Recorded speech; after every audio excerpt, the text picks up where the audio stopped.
Dobrodošli v podcastu Beyond Leadership. Letos, oziroma zdaj začenjamo tudi en nov segment, Beyond Leadership Fuck-Ups, kjer se dotaknemo takih zanimivih zgodbic, takih, bom rekel, nerodnih izzivov, ki so jih doživeli moji izjemni gostje. Jaz imam zelo veliko čast, da imam danes osebo, ki sem jo vabil kar nekaj časa na podcast, Mojco Briščik, izvršno direktorico Slovenske oglaševalske zbornice in predsednico Mednarodnega kreativnega festivala Zlati Boben.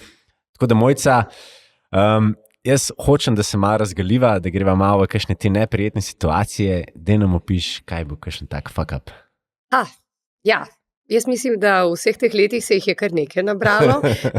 Vseh ne morem podeliti. Zagotovo, deva vzeti dva. Enega iz moje radijske kariere. Na radiju včasih dobiš kakšnega poslušalca na linijo, ki uporablja zelo bogate, ško reče, colorful words. No, in takrat me je spravil en zelo neroden položaj in me je razhudil. In tako me je razhudil, ampak je bil moj tehnik takratni mečko nagajil, da potem, ko me je tako razhudil, mi ni ugasnil mikrofona, ampak je mikrofon ostal prižgan. In ne samo, da je ta gospod slišal moje bogato besedišče s takimi in drugačnimi besedami, ampak je slišala cela Gorenjska.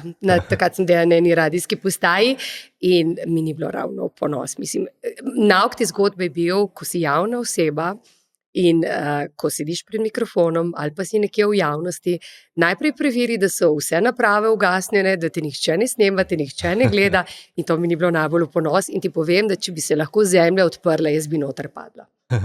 A pa te je ta gospod daj kontaktiral, pole še kaj klical na radio? Ne, veš kaj, situacija je bila taka, da on ni imel prav, jaz sem se pa jezila, ker ni imel prav, ampak ni bilo na mestu, da sem se jezila in da sem potem bentila.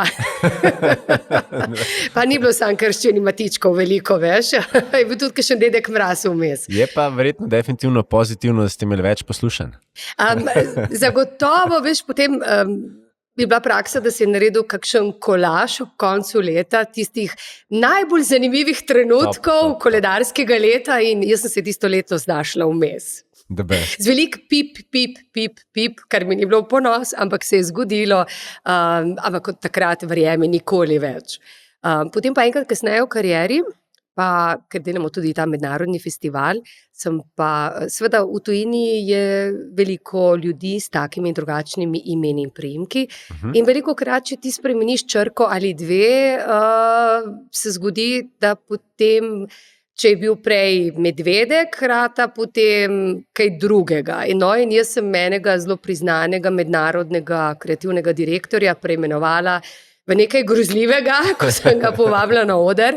Ampak na srečo ali pa ne sem to zvedla kasneje, ampak mu je bilo neprijetno, ampak je športno prenesel in se je potem tudi pošalil na ta račun. Meni je pa seveda kasneje mi je povedal, kaj se je zgodilo, in spet zemlja naj se odpre in padem noter, tako da sem se naučila spoštovati, raje vprašam ali pa se ognem, da ne uporabim teh imen, ampak zame je bila to nepojemljiva napaka. No, tako, ampak preimenovala sem ga pa v nekaj res neprimernega. In to je bilo vse live? Seveda, pred polno dvorano.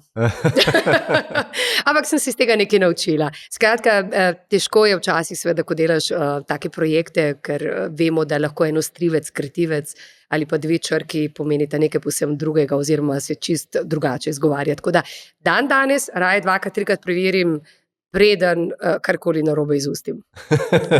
Ampak smo preživeli. Se mi zdi, da je bilo bolj nerodno v moji ekipi kot meni, ker seveda to je prišlo potem za mano, ne? Ampak sem se potem gospodu opravičila.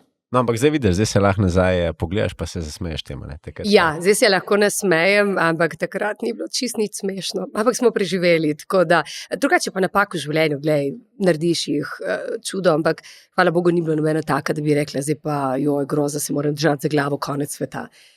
So bolj take, kjer je zagotovo nek nauk, da ne samo ti, ampak tudi cela ekipa nekaj od tega odnese naprej. The best. No, dragi poslušalci, v naši novi rubriki Beyond Leadership Fuck-Ups lahko zvemo, da tudi moji izjemni gostje na visokih položajih so v življenju naredili kakšen lapsus, kakšno malenkost narobe. tako da iz tega so se nekaj naučili in lepa izkušnja. Tako da Mojca, ful hvala, ker si delila. Z velikim veseljem. Še dobro, da nisem vseh podelila, da sem samo 2. Hvala za povabilo. Dragi poslušalci, še enkrat z mano je bila Mojca Briščik, izvršna direktorica SOZA in predsednica Mednarodnega kreativnega festivala Zlati Boben. Mojca, hvala. Spremljate nas lahko na vseh 13 kanalih, kot so Spotify, Apple, Google, Castbox in pa tudi YouTube, LinkedIn, Instagram in pa Facebook, kjer imamo že ogromno skupnost, kjer nas je preko 2000. No, pa tudi novo spletno stran beyondleadership.si. Se že veselimo vaših novih poslušanj in pa dogodivščin.